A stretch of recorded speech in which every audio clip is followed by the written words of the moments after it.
नमस्कार, आदाब। मैं स्मिता शर्मा हूं और बात कर रहे हैं हम यूनियन बजट 2025 की, जिसे पेश किया है फाइनेंस मिनिस्टर निर्मला सीतारमण ने संसद में। और जो बड़ी बात है कि इंडिया जब आज दुनिया की तीसरे बड़े इकोनॉमी के तौर पर देखा जा रहा है, यहाँ पर हमारी जो जॉब अपॉर्चुनिटीज हैं वो कितनी क्रिएट हो रही हैं, उसे बजट से कितना पुश मिला है। जो centre for monitoring Indian economy, जो एक प्राइवेट संस्थान है, उनकी डेटा के मुताबिक दिसंबर 2024 में जो भारत में अनएम्प्लॉयमेंट रेट है दैट वाज एट 7.8%। तो ऐसे में खास करके जो हमारी यूथ पॉपुलेशन है उनको इस बजट से कितना पुश मिला है, इस पर बातचीत करने के लिए senior financial journalist Shishir Sinha मेरे साथ इस वक्त मौजूद हैं।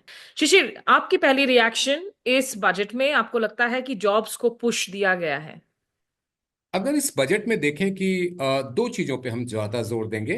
एक जो कि micro small and medium enterprises, यानी कि जो हम लोग कहते हैं कि सूक्ष्म लघु और मझोले उद्योग जो हैं, इनके लिए अगर आप नई नीतियों का ऐलान करते हैं जहां पर बड़े पैमाने पर रोजगार पैदा होने की उम्मीद होती है, तो इनके लिए जिस तरीके का चेंज किया गया और सबसे बड़ा जो बदलाव किया गया है वो इनकी परिभाषा, यानी कि आप कितना निवेश करते हैं, जिसमें लगभग 2.5 गुना की बढ़ोतरी की गई है। मतलब 2.5 गुना हो जाएगा वो, और आपका कुल कारोबार जो कि 2 गुना हो जाएगा। आप इसको ऐसे समझ सकते हैं कि जो 1 करोड़ है अब वो 2.5 करोड़ का निवेश माना जाएगा। इसका मतलब क्या हुआ? इसका मतलब ये हुआ कि उनके लिए जो बैंकों से कर्ज लेना होता था या बाहर के देशों की कंपनियों के साथ जो प्रतिस्पर्धा करनी होती थी, उसके लिए आधार इनका मजबूत होगा। ये स्थिति रोजगार के नए मौके बनाने में मदद करेगा। तो एक ऐसा सेक्टर है micro small and medium enterprises. मुझे लगता है कि इस बजट में जो इसकी घोषणा की गई, इसका सकारात्मक असर हम जॉब पे, नौकरियों पर होता हुआ देख सकते हैं। दूसरा जो असर है, इनकम टैक्स में जो बदलाव किया गया है, उस बदलाव का जो अर्थशास्त्र में हम लोग एक सिद्धांत पढ़ते हैं जिसको हम लोग कहते हैं सूचक्र, यानी कि वर्चुअस साइकिल।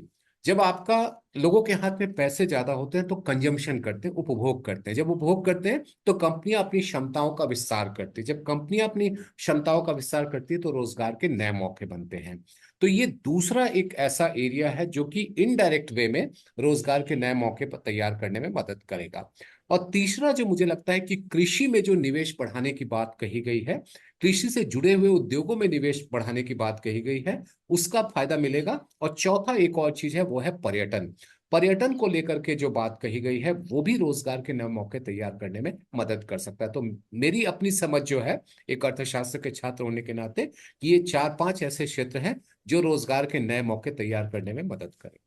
तो एसएमई जो 12 लाख रुपए की इनकम तक इनकम टैक्स एग्जेम्पशन दिया गया है, और पर्यटन यानी कि टूरिज्म, इन सब एरियाज को आप की ड्राइवर्स मान रहे हैं। लेकिन अगर थोड़ा सा आप हमें एक्सप्लेन कर सके शिशिर, क्योंकि लास्ट बजट में भी हमने गवर्नमेंट की तरफ से देखा था काफी एलोकेशंस की गई थी, खास करके एक नए स्टाइपेंड नीति के लिए, पेड इंटर्नशिप्स के लिए, और कहा गया था कि उससे जो है ज्यादा ड्राइवर मिलेगा two two jobs and all. उन फिगर्स का क्या हुआ? क्या उन फिगर्स पे एडिशंस हुई हैं? उनका इम्प्लीमेंटेशन क्या हुआ? क्या असर पड़ा था उनका अब तक जॉब सिनारियो पर इंडिया में?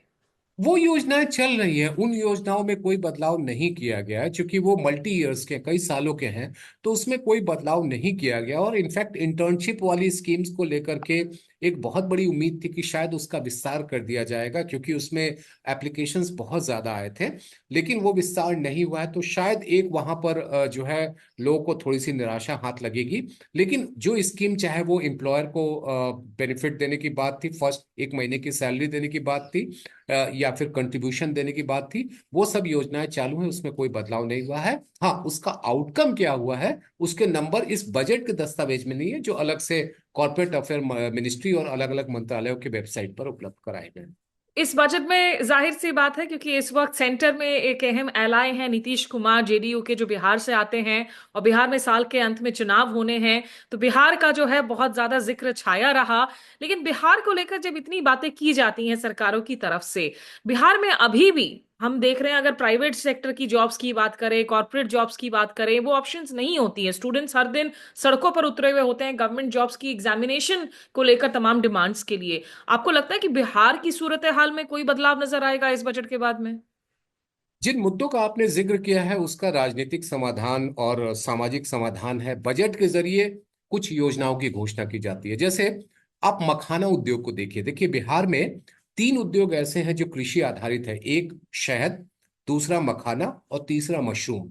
ये बड़े पैमाने पर है, और मखाने के मामले में दुनिया का सबसे ज्यादा उत्पादन बिहार में होता है। मखाना मिशन लाने से बिहार के मखाना उद्योग को एक पहचान मिलेगी, जिससे कि हो सकता है, हम उम्मीद कर सकते हैं कि जो बिहार के रहने वाले हैं वो उसमें काम करने के लिए इच्छुक होंगे।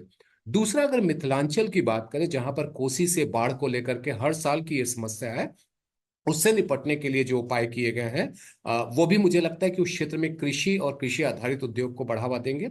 तीसरा, अगर आप देखें ग्रीनफील्ड एयरपोर्ट की, खासतौर पे जो पटना एयरपोर्ट की बात है, जो बेहटा एयरपोर्ट की बात है, आप देखिए कि बिहार का एक स्थिति देखिए कि बिहार में आज के दिन में तकनीकी तौर पर 3 एयरपोर्ट हैं। एक आपका दरभंगा का, एक आपका गया का, और एक आपका पटना का है। इसके अलावा बहुत सारे एयर स्ट्रिप्स हैं।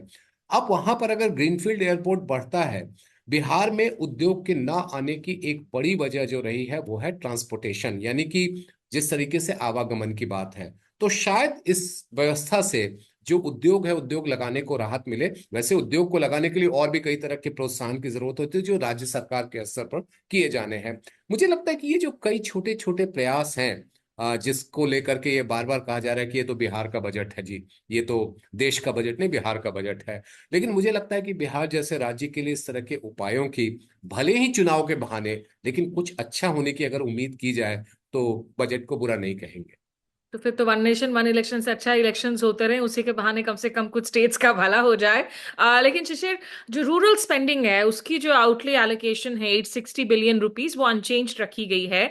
अभी भी इंडिया में अगर हम खास करके जो महात्मा गांधी नरेगा स्कीम की हम बात करते हैं, मनरेगा की, उसकी कितनी इंपॉर्टेंस है रूरल स्पेंडिंग, रूरल इकोनॉमी में, और उसे आप कैसे देख रहे हैं इस बजट के जरिए? ग्रामीण क्षेत्र में खासतौर पे महात्मा गांधी राष्ट्रीय ग्रामीण रोजगार गारंटी योजना, जिसको हम लोग मनरेगा के नाम से जानते हैं, उसको शुरू करने का एक बड़ा लक्ष्य था कि पलायन को कैसे रोका जाए, लोग वहां पर के रुक करके काम करें। उसीलिए हर परिवार में 100 दिन के रोजगार की बात कही गई थी। और शुरू शुरू में इसको लेकर के कई तरह की आलोचनाएं भी हुई कि इससे जो है वो गांव में लोग काम नहीं करेंगे, कृषि के लिए रोजगार, कृषि के लिए मजदूर नहीं मिलेंगे। ये सारी धारणाएं काफी हद तक अब गलत साबित हुई है। मनरेगा आज ग्रामीण अर्थव्यवस्था की जरूरत बन गई है। लेकिन आपको स्मिता, यहाँ पर एक बात ध्यान में रखना है कि मनरेगा एक कानून के तहत डिमांड बेस्ड स्कीम है, यानी कि मांग आधारित एक योजना है। यानी कि कोई भी मांग करेगा तो उसको देना है।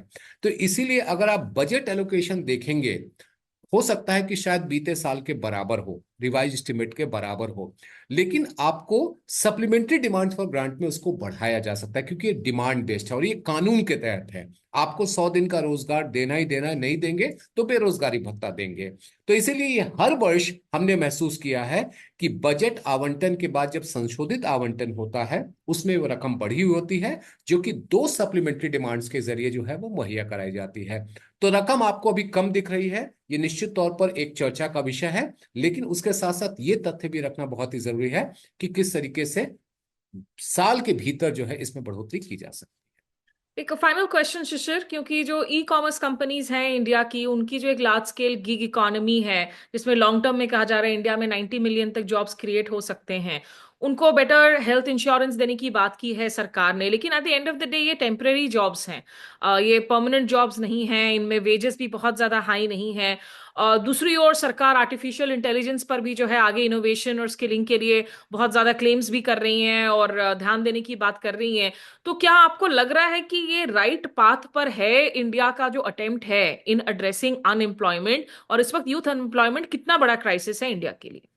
देखिए स्मिता, रातों रात आप रोजगार नहीं तैयार कर सकते हैं, ये तो एक हकीकत है। और खास तौर पे जो अस्थायी रोजगार की हम लोग बात करते हैं, परमानेंट जॉब की बात करते हैं, उसको बनने में समय लगता है। अब ऐसे में गिग जो वर्क एनवायरनमेंट है, वो हमारे आज समय की मांग है। आप और आपके घर में, हमारे घर में, छोटे शहरों में, मझोले शहरों में, बड़े शहरों में, रोज आप देखेंगे कि कितने ज्यादा लोग जो है वो सामान की आपूर्ति आपके घर में कर रहे हैं। यहाँ तक कि सेवाएं भी अब देने लगे हैं। अगर चाहे आप सलून की बात करें, पहले सलून लोग जाते थे, अब सलून आपके घर पे आ जाता है। तो ये जो गिग वर्कर्स हैं, हमारी जिंदगी का एक हिस्सा है, भले ही हम इनको टेम्पोररी कहें, लेकिन ये हमारी जरूरत है। अब जरूरत इस बात की, इनको सामाजिक सुरक्षा हम कैसे दे सकते हैं। तो जो अगर इंश्योरेंस की बात है या फिर हम कहें कि जन आरोग्य योजना में उनको शामिल करने की बात है, रजिस्ट्रेशन कार्ड देने की बात है, ये एक अच्छी पहल है। लेकिन इस बात से मैं सहमति रखता हूं कि टेम्पोररी को परमानेंट में कैसे बदला जाए, यानी कि अस्थायी नियोग जो कामगार हैं उसको एक अस्थायी रोजगार देने का कैसे किया जाए, ताकि उसकी जिंदगी में भी एक स्थिरता आए। उसके लिए भी पहल करना जो है वो जरूरी है। कुछ प्रयास किए गए हैं, लेकिन क्या वो काफी है? शायद नहीं। उनको सोशल प्रोटेक्शन, लेबर प्रोटेक्शन, ये सब देने की वो तो जरूरत है। है, वो तो अपनी जगह है। लेकिन मेरा ये कहना है कि अस्थाई से अस्थाई, यानी हम्म। कि आपकी जिंदगी में एक स्थिरता रहे। ये ना रहे कि आपने दिन में 50 सप्लाई करी, तब जाकर के आपको इतनी कमाई होगी, और 50 नहीं हो पाया तो आपकी कमाई पे असर पड़ेगा। हमें इसको कैसे बदलाव करना है, ये मेरे लिए महत्वपूर्ण। बिल्कुल फाइनल कमेंट शिशिर, कि अभी भी इंडिया का जो है वो जॉबलेस ग्रोथ ही आपको नजर आ रहा है, जिसको लेकर, क्योंकि अलग अलग डेटा आ रही हैं, जो हमारी अनएम्प्लॉयमेंट फिगर्स हैं वो इस वक्त कितनी चिंताजनक है हमारे यूथ डेमोग्राफिक्स के लिए। देखिए, अगर पीएलएफएस का देखें, पीरियोडिक लेबर फोर्स सर्वे देखें, जो कि सरकार की ओर से आंकड़े जारी किए जाते हैं, उसमें बेरोजगारी दर में कमी दिखाई गई है। मुझे इस बात की चिंता ज्यादा दिखती है कि महिलाओं की श्रम शक्ति में हिस्सेदारी कम हो रही है। जब हम लोग आधी आबादी की बात करते हैं तो उनके श्रम को हम उस तरीके का महत्व नहीं दे पा रहे हैं। तो रोजगार के आंकड़े एक तरफ हैं, सरकारी आंकड़े कहते हैं कि कम हुए हैं। दूसरी तरफ निजी संस्थाओं के कुछ आंकड़े कहते हैं कि इसमें बढ़ोतरी हुई है। ये हमेशा से एक मत विभेद बना हुआ है। अब हम लोग फरवरी से उम्मीद करें कि फरवरी के महीने से, यानी कि आज इस जो हम लोग 1 फरवरी को बात करें, इस महीने से हर महीने बेरोजगारी के आंकड़े आएंगे, तो शायद ज्यादा बेहतर तस्वीर हमारे सामने खुल करके आएगी। लेकिन अभी के समय में जो जॉबलेस ग्रोथ है, वो उसका कुछ अंश तक हम जरूर देख रहे हैं, लेकिन जॉबलेस ग्रोथ पूरी तरह से है, वो शायद कहना गलत चलिए, बहुत शुक्रिया आपका शिशिर सिन्हा हमारे साथ जुड़ने के लिए, फॉर योर क्विक इनसाइट्स आज के इस बजट पर। हो। Thank you. Thank you so much.